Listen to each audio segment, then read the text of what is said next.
मिथिला नगरक मीठ में भक्त के भाव छे। हे मैया अहाँ बसै छी मिथिला नगरक मीठ में, सिद्धपीठ उच्चैठ में।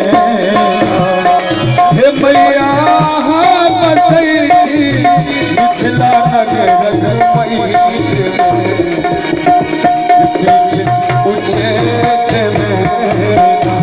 हे मैया अहाँ बसै छी मिथिला नगरक मीठ में, सिद्धपीठ उच्चैठ में। बोले दुर्गा महारानी की।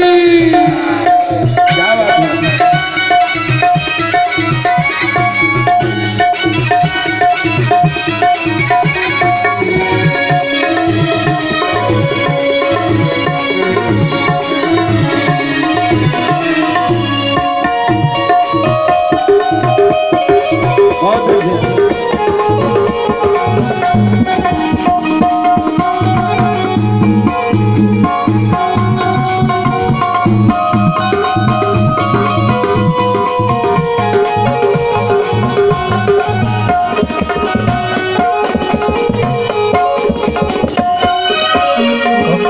काली बनाएलो कखनो दुर्गा बनाएलो, काली बनाएलो कखनो दुर्गा बनाएलो, कखनो काली बनाएलो कखनो दुर्गा बनाएलो, कखनो काली बनाएलो कखनो दुर्गा बनाएलो, कखनो सीता बन को अहाँ भेटै छी खेत में, पुण्य भूमि उच्चैठ में। हे मैया अहाँ बसै छी मिथिला नगरक मीठ में, सिद्धपीठ उच्चैठ में।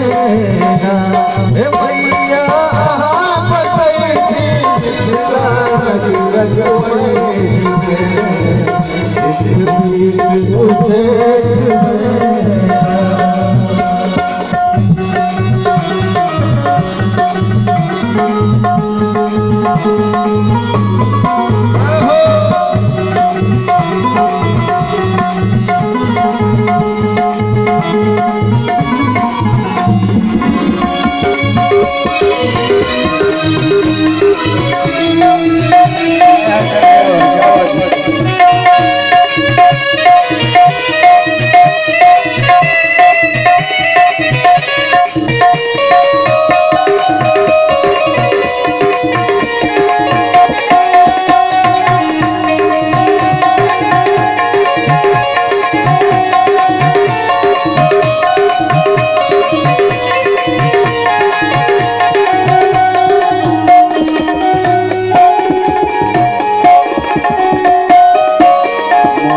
भारती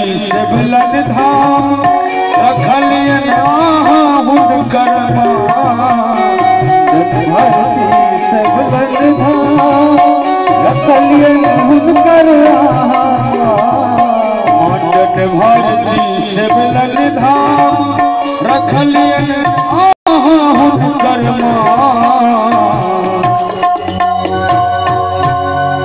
मंडन भारती शिवलन धाम ये रखलियन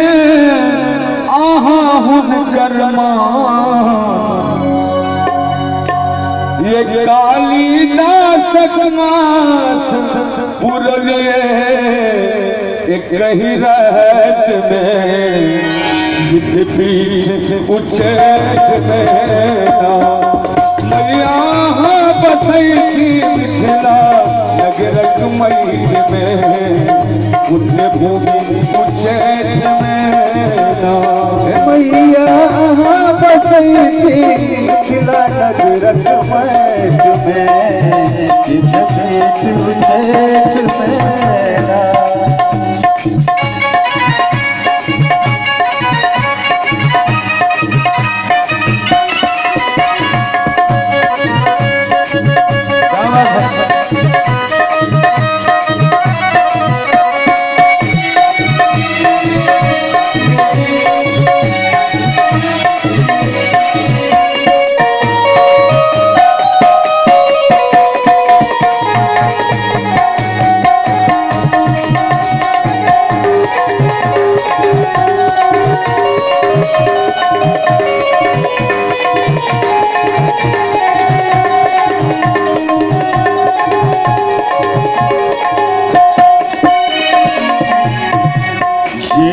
जपलन आहा के नाम पुरलियन सबके आहा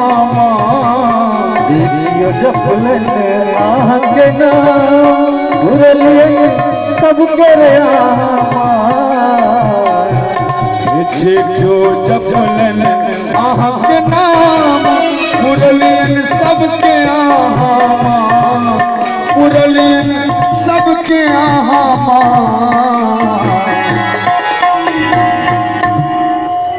हे अरविंद विपत छुपाने दौरे अपन पेट में पुण्य भूमि उच्चैठ में मैया बसै छी मिथिला नगरक मैट में पुण्य भूमि उच्चैठ में मैया बसै छी मिथिला नगरक मैट में